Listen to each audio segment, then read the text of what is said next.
Guys, pagdating sa produktong ukit, sikat na sikat ang bayan ng Paete sa Laguna. Diyan mo matatagpuan ang mga pinakamagagaling na mang-uukit. At talaga namang mamamangha ka sa artistry ng carvers sa Paete. At sigurado rin ang quality ng kanilang mga ginagawa. Tulad na lamang ng gawa ni Jose na isang carver na talaga namang pinag-uusapan ang kanyang mga gawa.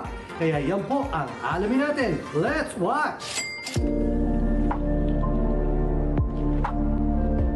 Kilala ang bayan ng Paete, Laguna pagdating sa industriya ng pag-uukit. Katunayan, pinagsagan nga itong the carving capital of the Philippines.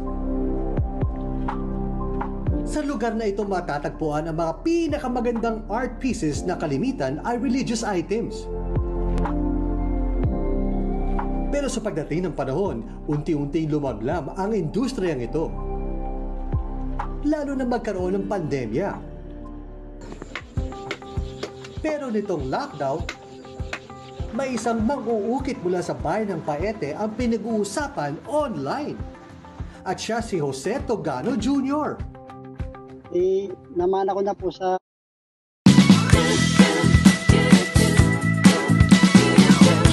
Tuloy lang natin hanggang sa paglaki.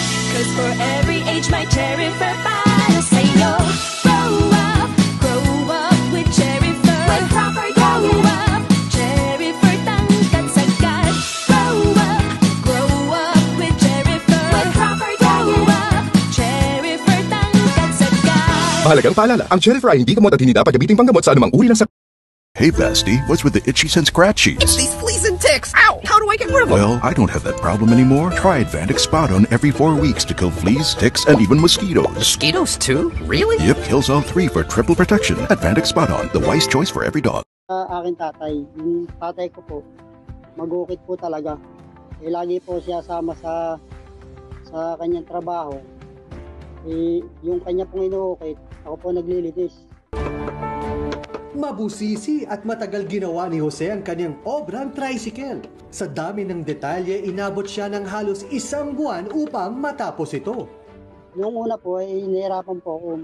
Matagal po nagawa yun. Siguro po may 1 buwan po rin nagawa yun. Inusisa ko po lahat ng detalye ng tricycle. Ginagaya ko po yun. Picture. Nagawa naman po ng maayos. Pin-upload ko po sa Facebook. Tapos po nun marami na pong nagme-message sa akin, papagawa.